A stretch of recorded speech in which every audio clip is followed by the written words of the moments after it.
Okay, so this is my setup. So first thing you need to get is the tank, which I'm not going to tell you the price of because you're getting a smaller one. Get the stand, doesn't really matter which, as long as it holds it, and as long as it holds all the stuff on the bottom, because make sure to measure it, because I'll suck if it's a lot of money and it doesn't fit. I'm just gonna see what I see. Okay. Then you need a wave maker, because if the water stays still, then there'll be dead spots, which will pollute the water, and it's just bad. And also the corals don't like it. My coral's tucked in right now, that's why it just looks like a purple rock. But usually it looks a lot cooler.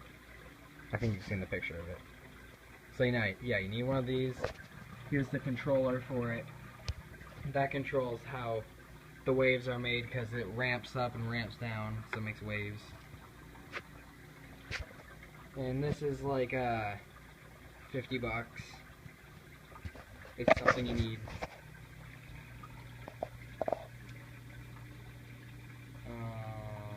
Next is the canopy, which is this wood thing. See, it's wood. And that's optional, but it's usually like $100.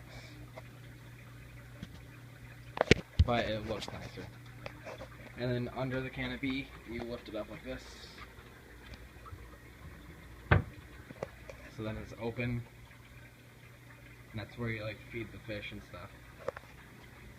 Here's the light. I just got a cheap one off eBay. It's called an Odyssey light. And it has T5 lights. So if you're gonna get a light, I'd probably get T5s because they're cheaper and they work just as good. You just have to replace the bulbs like every 6 months, but I think you can handle that. And the way it works for me is it's like this in the morning, and then once it's the afternoon, it's like this throughout the day. And then at night, like after 9 o'clock, it's like this, which is what it should be right now. And they're called moonlights, and that's why my coral is tucked in, because it simulates night, so it tucked itself in. Something you're going to want is a Reef ready tank, which I'm going to turn the lights on.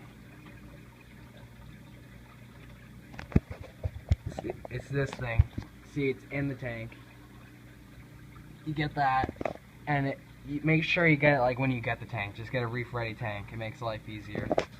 And when you go back here, like inside the little inside this thing, there's all the pipes which it comes with, so it's not complicated or anything because it's already built in. So water just goes in and then it goes down this pipe. It's simple. It's not hard to follow. And then it goes through this tube, which plugs into this thing that's already built into the tank, so you don't have to worry about it. Comes into this, and this is the sump I bought. And the sump is called an Aqueon ProFlex Model 3 sump. And it's like $250, I think. And the water comes down into this thing, goes up, spills into these socks, which I don't even think you can see. Well, whatever. They go in these socks right here. And then it spills over through this. It goes in here, which is the refugium, which has algae, which gets rid of a lot of the nutrients in the water. And if you don't have that, then there's no point to this. It's really important though. It's actually one of the biggest parts, believe it or not. And then there's the heater, which is like only $25. Then, probably one of the most expensive parts is the skimmer, which you probably can't even see because my hands are shaky as hell. It's pulling out a lot of junk. And it just sucks in a bunch of water and bubbles. And it just makes a lot of bubbles. Makes it go up. and then the bubbles have a bunch of junk in them. The bubble ions pull in a bunch of waste, which spills into this cup. This is a cup that you just take off and put in the sink. That's how big it is next to my hand, by the way. Well, it doesn't really matter because you're probably going to get a smaller one. So this one was about $300. But since you're getting like a 50 gallon, I think it was, right? It'll probably only be $200. Depends on which one you get. I'll help you with that. Then you need this return pump, which is right there. And that pumps the water through this tube. This like greenish tube, right there. And then that green tube goes right here into another hole that came drilled already into that thing, which pumps water in the fish tank again. It's pretty simple, but if you can't figure it out, I'll help you. And where'd the coral go? Oh, and as you can see, I just turned the fish tank light on so you can see the coral starting to come out again. See, that's one of them. But at night it just tucks into like purpleness like that. That's only one. Eventually it's just gonna be covered in coral. Not only this coral, like anemones and stuff. And then an optional thing, but it makes life easier, is this thing called an auto top off, which basically is a sensor right here. And when the water goes below the sensor, it turns on this pump, which has and this has water in it. It's just a Home Depot bucket. And it pumps water from the Home Depot bucket, fresh water, into the fish tank. So when water evaporates, it'll automatically refill it, because if you don't refill it, then that's bad, because the salinity, which is the salt level, will go up because the less fresh water's in it. So instead of just getting milk jugs and dumping it in every day, which you're obviously gonna forget one day, I mean, you know, that happens. Just get this. It's only 80 bucks. You could probably find a cheaper one, I bet. But mine was 80 bucks. So yeah, that's another 80 bucks. Got it. I forgot. You gotta get the sand. The rule is 1 pound per gallon, so 1 pound of sand per gallon, which will give you a little bit less than mine. Cause I have 100 pounds and this is 90 gallon, so I got a little bit too much, but it's not a big deal. More is better actually, because the sand actually filters the water, because bacteria goes in it, and the bacteria gets rid of all the junk. Not junk, like it makes the water chemistry better. So yeah, goes there. You put that in there.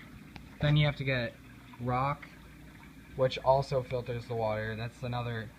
This and the skimmer is the most important filter. Like, this is one of the most important filters, even though it's just a rock. Because it has really, really little micro holes that bacteria goes in, and that bacteria eats basically fish poop. I'm just going to talk simple because I don't want to confuse you. So we're just going to say it eats fish poop. There's a more sciencey, I don't know how to say the word, sciencey word for it, but I'm just going to say fish poop. It eats fish poop, basically, the bacteria that live in the rock. So that's another pound per gallon, or you could go a little under a pound per gallon. Like, you can do, like, if you have 55 gallon, you can get like 40. Like, this is 80 pounds. No, this is 60 pounds. So it doesn't have to be exact, but just make sure there's a good amount of rock in there. And I'd buy dry rock because it's cheaper. And it comes white, but purple algae will grow in it, so all these rocks will turn purple. Oh, and by the way, the light was like $100 bucks, which has crappy bulbs because, as you can see, it's basically just white. But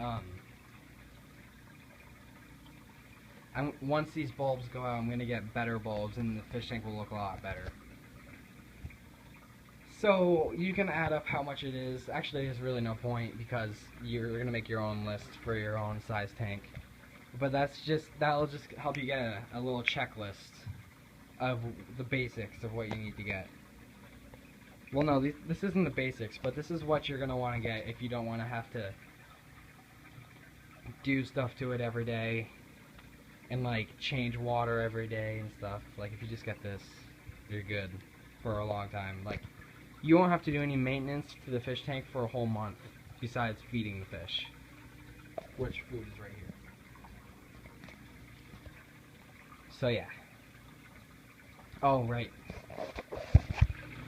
Test kit, $20, and then a reef fractometer, another $20. A reef fractometer is something you use to measure the amount of salt in the fish tank, and it's easy to use. Oh, you can see the coral opening up a little more. I'm probably confusing it right now, so I'm going to turn it off. So yeah, hopefully you watched this whole video.